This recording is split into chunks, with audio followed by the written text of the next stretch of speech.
Hi, in this clip I'm going to show you how to play Rough and Smooth. I think it's the last piece in the Rockschool Guitar Grade 1 book. I'll play through it first of all with the backing track, and then I'll give you a few tips about performance and techniques and that kind of thing.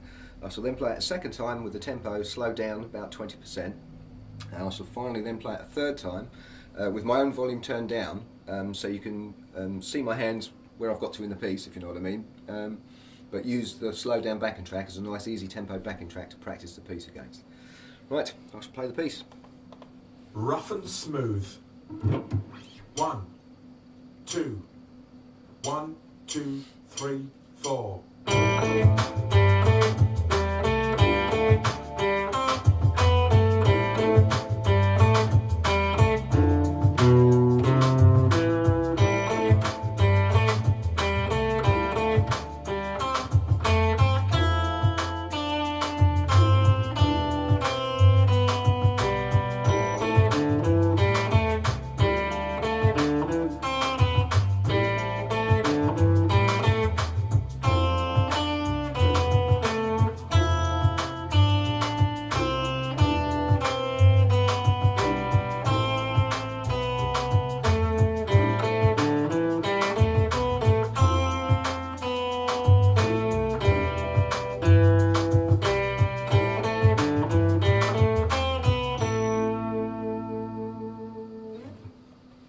Right, okay. A couple of things you need to look out for now. For starters, the timing is quite complicated on this one for a grade 1 piece. You've got 2 quavers, followed by a quaver rest. So you're starting on the off beat of beat 3, yeah, beat 3 of the bar. So that click noise there, right at the mute stroke, is where the rest is. So make sure you're accurate with your timing. The other thing to look out for is the second note of each pair of quavers. It's got a dot directly underneath it. That's called a staccato marking. Okay, so what that means is you've got to cut that note as short as you can. Okay, so if you listen to if I play these first 2 notes again, there we go. That was the first bar without the staccato markings. If you now listen to it how I'm actually performing it, you hear those second notes are cut really, really short. Okay, so that's what those dots are for underneath the notes. What else do you need to look out for? There's some quite sneaky string jumping going on. Okay, so when it comes to some of the fills, for instance, the first bar of line 3,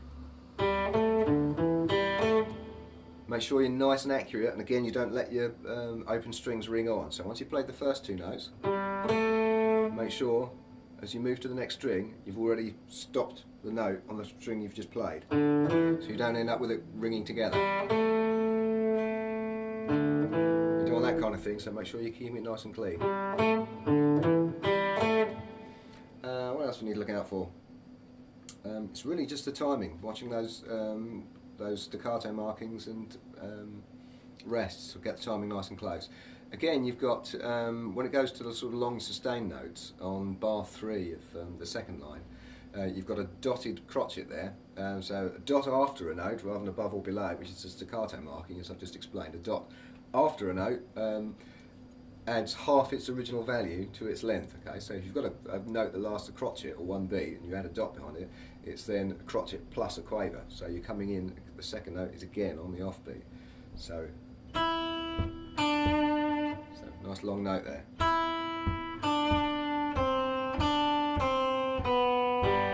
So make sure you get those notes to sustain for their full duration. Right, sound-wise, pretty clean sound. You want nice and clean, maybe a little tiny hint of edge to give it a bit of attack, and a little splash of reverb. I'd probably use either your neck pickup or maybe your neck and bridge pickups together, but certainly towards the kind of bassier end, so you don't want a nice distorted sound. It wants to be maybe a little bit edgy, but nice and clean and punchy still. Right, I shall play again with the tempo backed off a little bit. Rough and Smooth. 1, 2, 1, 2, 3, 4.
finally, a third time. This time I turn my volume down so you can see where my hands are, but you can play along using this as a backing track. Rough and Smooth. 1, 2, 1, 2, 3, 4.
There we go.